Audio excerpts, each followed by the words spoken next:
ഓം സഹനാവവതു സഹനൗ ഭുനക്തു സഹ വീര്യം കരവാവഹൈ തേജസ്വിനാവധീതമസ്തു മാ വിദ്വിഷാവഹൈ. ഓം ശാന്തി ശാന്തി ശാന്തി. നമുക്കിന്ന് ഗുരുവായൂർ ക്ഷേത്രത്തിന്റെ ഉൽപ്പത്തി ചരിത്രത്തെക്കുറിച്ച് അനുസ്മരിക്കാം. ഗുരുവായൂർ ക്ഷേത്രത്തിന്റെ ഉൽപ്പത്തി ചരിത്രം നാരദ പുരാണത്തിലാണ് പറയുന്നത്. 18 പുരാണങ്ങളാണല്ലോ നമുക്കുള്ളത്, ഭാഗവതം മുതലായിട്ട്. അതിലുള്ള ഒരു പുരാണമാണ് നാരദ പുരാണം. ആ നാരദ പുരാണത്തിലാണ് ഗുരുവായൂർ ക്ഷേത്രത്തിന്റെ ഉൽപ്പത്തി ചരിത്രത്തെക്കുറിച്ച് പറയുന്നത്. അതെങ്ങനെ എന്നാണെങ്കിൽ അത് നമുക്ക് ഒന്ന് അനുസ്മരിക്കാം. മഹാഭാരത യുദ്ധത്തിന് ശേഷം പാണ്ഡവന്മാർക്ക് ഈ രാജ്യത്തിന്റെ അധികാരം പ്രാപ്തമാവുകയാണ്. 36 കൊല്ലം അവര് പ്രജാക്ഷേമ തൽപരരായിട്ട് രാജ്യം ഭരിച്ചു. അവരുടെ എല്ലാമായിരുന്ന ശ്രീകൃഷ്ണ ഭഗവാൻ സ്വർഗാരോഹണം ചെയ്തു. ആ വാർത്ത അറിഞ്ഞപ്പോൾ പാണ്ഡവന്മാര് രാജാധികാരമൊക്കെ ഉപേക്ഷിച്ച് ഹിമാലയത്തിലേക്ക് മഹാപ്രസ്ഥാനത്തിന് പോയി പരമഗതിയെ, അതായത് വീരസ്വർഗത്തെ പ്രാപിച്ചു. പാണ്ഡവന്മാർക്ക് ശേഷം പിന്നീട് രാജാവായത് പരീക്ഷിത്ത് മഹാരാജാവാണ്. പരീക്ഷിത്ത് മഹാരാജാവ് 30 കൊല്ലം രാജ്യം ഭരിച്ചു. അദ്ദേഹം പ്രജാക്ഷേമ തൽപരനാണ്. തൻ്റെ പ്രപിതാമഹന്മാര് പാണ്ഡവന്മാരൊക്കെ ഇങ്ങനെ ധർമ്മനിഷ്ഠയോടുകൂടിയിട്ട് സത്യസന്ധതയോടുകൂടിയിട്ടാണോ രാജ്യം ഭരിച്ചിരുന്നത്, അതേ പ്രകാരം രാജ്യം ഭരിച്ചു. അദ്ദേഹം ഇങ്ങനെ രാജാക്കന്മാരുടെ ഒരു വിനോദമാണ് നായാട്ട്. ഇന്ന് നമുക്ക് വിനോദിക്കാൻ പല ഉപാധികളുമുണ്ട്. TV കാണാം, കലാപരിപാടികൾ കാണാം, സിനിമ കാണാം. അന്ന് ഇതേപോലെയുള്ള വിനോദത്തിനുള്ള ഉപാധികളൊന്നുമില്ല. നായാട്ടിന് പോവുക, പക്ഷിമൃഗാദികളെ വേട്ടയാടുക, ഇങ്ങനെയൊക്കെയാണ് അവർ വിനോദത്തിൽ ഏർപ്പെട്ടിരുന്നത്.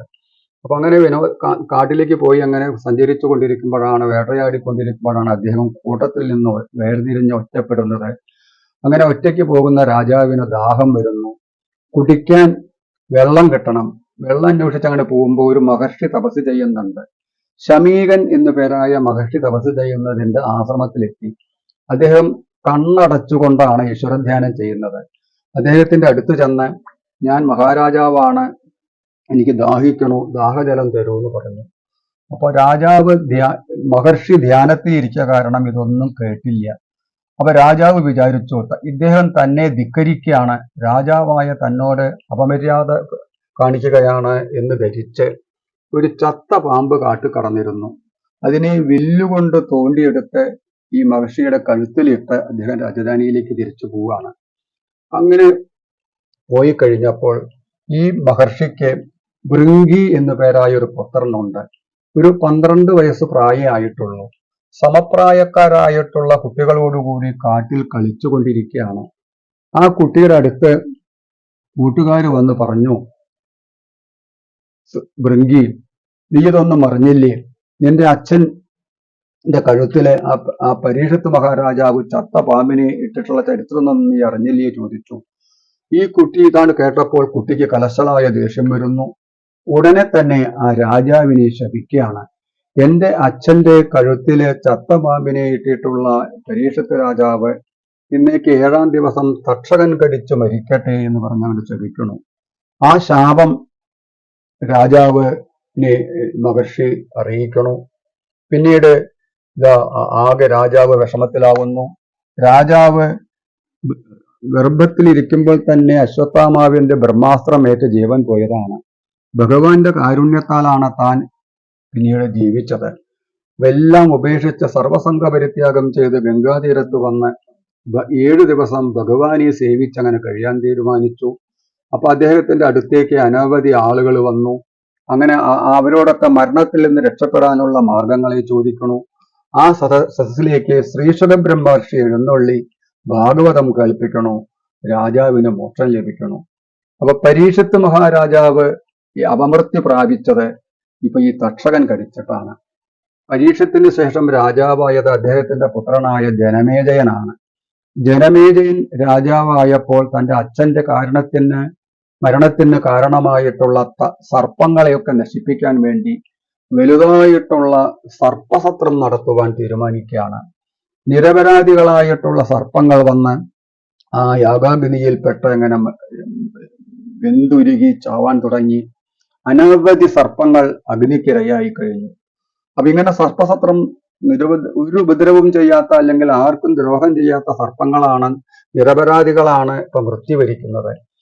ആ സന്ദർഭത്തില് ജരൽക്കാരു എന്ന മഹർഷിക്ക് ജരൽക്കാരു എന്ന തന്റെ ഭാര്യയില്, അതായത് വാസുകിയുടെ സഹോദരിയാണ്, അതിലുണ്ടായ ഒരു പുത്രനുണ്ട് അസ്തീകൻ. വളരെ ജ്ഞാനിയാണ്, വളരെ തപസ്വിയാണ്. ആ അസ്തീകൻ വന്ന് ആ സർപ്പസത്രം നിർത്താൻ പറയുന്നു. മഹാരാജാവെ, അങ്ങ് എന്താണ് ചെയ്യുന്നത്? ഈ സർപ്പസത്രം നിർത്തൂ, ഇതിന്റെ ഫലമായിട്ട് ദോഷങ്ങൾ ഉണ്ടാവും എന്ന് പറഞ്ഞ് അതിനെ നിർത്തിക്കുന്നു. ഈ ത്വഗ്രോഗം മുതലായിട്ടുള്ള, കുഷ്ഠം മുതലായിട്ടുള്ള രോഗങ്ങളൊക്കെ ഉണ്ടാവുക ഈ സർപ്പദോഷത്തിന്റെ, സർപ്പകോപത്തിന്റെ ഫലമായിട്ടാണ് ഉണ്ടാവുക. ഇങ്ങനെ സർപ്പസത്രം ചെയ്തതിന്റെ ഫലമായിട്ട് രാജാവിന് കുഷ്ഠരോഗം ബാധിക്കണു. ആ രോഗത്തിന് ഒരുപാട് ചികിത്സകൾ ചെയ്യണു. പക്ഷെ എത്ര ചികിത്സിച്ചിട്ടും, എത്ര മരുന്ന് കഴിച്ചിട്ടും, എത്ര വൈദ്യന്മാരെ കണ്ടിട്ടും രോഗത്തിന് ഭേദമാകുന്നില്ല. അത് അടിക്കടി അങ്ങനെ വർദ്ധിക്കുകയാണ്. ദേഹം മുഴുവൻ തന്നെ വ്രണം പൊട്ടാനും ഒലിക്കാനും ഒക്കെ തുടങ്ങി. അങ്ങനെ ഇരിക്കുമ്പോൾ രാജാവ് വിഷമത്തിലായിക്കൊണ്ടിരിക്കുന്ന അവസരത്തിലാണ് അത്രി മഹർഷിയുടെ പുത്രനായിട്ടുള്ള ദത്താത്രേയ മഹർഷി അവിടേക്ക് എഴുന്നള്ളുന്നത്. അദ്ദേഹത്തെ രാജാവ് വേണ്ട പോലെ പൂജിച്ചു, സൽക്കരിച്ചു. മഹർഷി രാജാവിനോട് ചോദിച്ചു, അങ്ങയ്ക്ക് എന്തോ ഒരു വിഷമമുള്ളതുപോലെ തോന്നണല്ലോ, എന്താണ് അങ്ങയെ അലട്ടുന്നത് എന്ന്. അപ്പൊ പറഞ്ഞു, എന്റെ ദേഹം മുഴുവൻ തന്നെ വ്രണങ്ങളൊക്കെ വന്ന് ആകെ വിഷമത്തിലാണ് ഞാൻ. കുഷ്ഠരോഗം ബാധിച്ചിരിക്കുകയാണ്. ഒരുപാട് ചികിത്സ ചെയ്തു. അതിൽ നിന്ന് മോചനം നേടാൻ എന്താണ് ചെയ്യേണ്ടത് എന്ന് ചോദിച്ചു. അപ്പൊ പറഞ്ഞു, അങ്ങ് വിഷമിക്കണ്ട, അങ്ങയുടെ രോഗം മാറും. അതിന് അങ്ങ് നമ്മുടെ ഭാരതത്തിന്റെ തെക്കേ ഭാഗത്ത് കേരളം എന്ന ഒരു ഭൂവിഭാഗമുണ്ട്. ആ കേരളത്തിലെ ഗുരുവായൂർ ക്ഷേത്രമുണ്ട് പശ്ചിമ തീരത്ത് ആയിട്ട്. ആ സാക്ഷാൽ ശ്രീ ഗുരുവായൂരപ്പനാണ് അവിടുത്തെ പ്രതിഷ്ഠാമൂർത്തി. ആ ഗുരുവായൂരപ്പനെ സേവിക്കുക, ഗുരുവായൂരപ്പനെ വണങ്ങുക, ഭഗവാന്റെ നാമം ചൊല്ലുക, കീർത്തിക്കുക. കുറച്ച് ദിവസങ്ങളെ അല്ലെങ്കിൽ കുറച്ച് മാസങ്ങളെ ഭക്തിയോടുകൂടി, ശ്രദ്ധയോടുകൂടി ഗുരുവായൂരപ്പനെ ഭജിച്ചിട്ടുണ്ടെങ്കിൽ അങ്ങയുടെ എല്ലാ രോഗവും മാറി പൂർണ്ണ ആരോഗ്യവും ആയുസ്സും അങ്ങേക്ക് തിരിച്ചു കിട്ടി അവസാനത്തെങ്കിൽ മോക്ഷപ്രാപ്തിയും കൈവരിക്കാൻ സാധിക്കുമെന്ന് പറയുകയാണ്. ഇതങ്ങോട്ട് കേട്ടില്ലേ രാജാവ്? അപ്പൊ എന്നാൽ എനിക്ക് ആ ഗുരുവായൂർ ക്ഷേത്രത്തിന്റെ ഉൽപ്പത്തിയുടെ ചരിത്രം ഒന്ന് കേട്ടാൽ കൊള്ളാം എന്ന് ആവശ്യപ്പെടുകയാണ്. അപ്പൊ അതനുസരിച്ചു കൊണ്ടാണ് ആ ഗുരുവായൂർ ചരിത്രപ്രസിദ്ധമായിട്ടുള്ള അല്ലെങ്കിൽ പുരാണപ്രസിദ്ധമായിട്ടുള്ള ആ ഗുരുവായൂർ ക്ഷേത്രത്തിന്റെ ഉൽപ്പത്തിയെക്കുറിച്ച് ദത്താത്രേയ മഹർഷി പറയാൻ തുടങ്ങുന്നത്. പണ്ട് ഋഷിനി എന്നു പേരായിട്ടുള്ള ഒരു പ്രജാപതി ഉണ്ടായിരുന്നു. അദ്ദേഹത്തിന്റെ ധർമ്മപത്നിയാണ് സുതപസ് പൃഷിനി. സുതപസ് എന്നാണ് പ്രജാപതിയുടെ പേര്.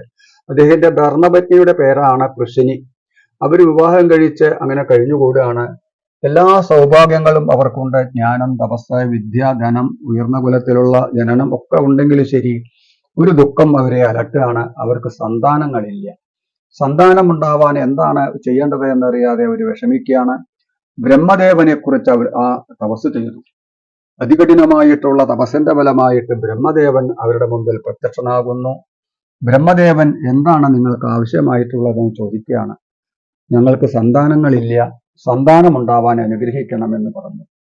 അപ്പോ ബ്രഹ്മദേവൻ പറഞ്ഞു, പണ്ട് ഈ ലോകത്തിനെ സൃഷ്ടിക്കുമ്പോൾ എനിക്ക് സൃഷ്ടി സാമർഥ്യം ഉണ്ടായിരുന്നില്ല. ഭഗവാൻ ശ്രീഹരി മഹാവിഷ്ണു നാരായണസ്വാമിയുടെ അനുഗ്രഹത്താലും കാരുണ്യത്താലും സൃഷ്ടി സാമർഥ്യം പ്രജകളെ സൃഷ്ടിക്കുവാൻ എനിക്ക് ഭഗവാൻ തന്നെ ഒരു വിഗ്രഹം തന്നിട്ടുണ്ട്. ചതുർബാഹുവായിട്ടുള്ളതാണ് ആ വിഗ്രഹം. പാതാളാഞ്ജന ശില കൊണ്ട് നിർമ്മിച്ചതാണ്. ഈ വിഗ്രഹത്തെ പൂജിച്ചതിന്റെ ഫലമായിട്ടാണ് എനിക്ക് സൃഷ്ടി സാമർഥ്യം ഉണ്ടായത്. അത് ഞാൻ അങ്ങേക്ക് നൽകുന്നു. ഞാൻ നൽകുന്ന ഈ വിഗ്രഹത്തെ കൊണ്ടുപോയി പൂജിച്ച് ആരാധിച്ചിട്ടുണ്ടെങ്കിൽ അങ്ങേക്ക് അങ്ങയുടെ അഭീഷ്ടം സാധ്യമാവും, അങ്ങേക്കൊരു സൽപുത്രൻ ജനിക്കും എന്ന് പറഞ്ഞ് ബ്രഹ്മദേവൻ അന്തർദാനം ചെയ്യുന്നു. ബ്രഹ്മദേവനെ നമസ്കരിച്ചുകൊണ്ട് അവർ രണ്ടുപേരും തിരിച്ചു വരുന്നു. എന്നിട്ട് അവര് ആ വിഗ്രഹത്തെ ഒരു ദിക്കിൽ പ്രതിഷ്ഠിച്ച് പൂജ തുടങ്ങി, ആരാധിച്ച് നാമം ചൊല്ലി ഭക്തിശ്രദ്ധയോടുകൂടി അങ്ങനെ ആരാധിക്കാൻ തുടങ്ങി. അങ്ങനെ അവരുടെ അതിതീവ്രമായിട്ടുള്ള ഭജനയുടെയും ആ ഭക്തിയുടെയും മഹിമയാല് ഭഗവാൻ ശ്രീഹരി അവരുടെ മുമ്പിൽ പ്രത്യക്ഷമാകുന്നു. നിങ്ങളുടെ തപസ് കണ്ട്, നിങ്ങളുടെ ഇത് കണ്ട് ഞാൻ സന്തോഷിച്ചിരിക്കണു. എന്താണ് നിങ്ങൾക്ക് വരമായിട്ട് വേണ്ടത് എന്ന് ചോദിക്കുകയാണ്. അപ്പൊ അവര് പറഞ്ഞു, ഞങ്ങൾക്ക് ഭഗവത് സദൃശനായിട്ടുള്ള, ഭഗവാന് തുല്യനായിട്ടുള്ള ഒരു പുത്രനുണ്ടാവണം. അതിന് അവിടുന്ന് ഞങ്ങളെ അനുഗ്രഹിക്കണം എന്നങ്ങോട്ട് പറയുകയാണ്. അപ്പൊ ഭഗവാൻ പറഞ്ഞു, എനിക്ക് സദൃശനായിട്ട് ഞാൻ തന്നെ ഉള്ളൂ, ഭഗവാന് തുല്യനായിട്ട് ഭഗവാൻ തന്നെയല്ലേ ഉള്ളൂ, അതുകൊണ്ട് ഞാൻ നിങ്ങളുടെ പുത്രനായിട്ട് അവതരിക്കാം എന്ന് പറഞ്ഞ് അനുഗ്രഹിച്ച് അന്തർധാനം ചെയ്യണം. അവര് തപസ് നിർത്തി. പിന്നെ അങ്ങനെ കഴിഞ്ഞുകൂടുമ്പോൾ ആ പൃശ്ശിനി ഗർഭം ധരിക്കുന്നു. പൃശ്ശിനി ഗർഭം ധരിച്ച് ഒരു ശുഭമുഹൂർത്തത്തിൽ ഒരു പുത്രനെ പ്രസവിക്കുന്നു. ആ പുത്രന് പൃശ്ശിനി ഗർഭൻ എന്ന പേരിടുന്നു. ആ പുത്രൻ വളർന്ന് വലുതായി പ്രജാപരിപാലനം, ധർമ്മസംരക്ഷണമൊക്കെ നടത്തി ഈ സുതപസ്സിനും പൃശ്ശിനിക്കും തന്നെ വളരെ സന്തോഷമായി. അവരും തന്നെ ഭഗവാനെ സേവിച്ചുകൊണ്ട് അവസാനത്തെങ്കിൽ പരമഗതിയെ പ്രാപിക്കുന്നു. അപ്പൊ ബ്രഹ്മദേവൻ പറഞ്ഞു കൊടുത്തിട്ടുണ്ട്, ഈ വിഗ്രഹം പിന്നീട് ഇവർക്ക് 3 ജന്മങ്ങളാണ് പിന്നീട് ഇവരെടുക്കുന്നത്. ഈ പൃശ്ശിനിയും സുതപസ്സും. അവരുടെ അടുത്ത ജന്മമാണ് അദിതിയും കശ്യപനും. അങ്ങനെ അതിലെ ദേവന്മാരുടെ മാതാവാണ് അദിതി, അസുരന്മാരുടെ മാതാവാണ് ദിതി. അവർക്ക് ഭഗവാൻ തന്നെ പുത്രനായിട്ട് ജനിക്കുന്നുണ്ട്. അത് എന്തിനു വേണ്ടിയിട്ടാണ് എന്നാണെങ്കിൽ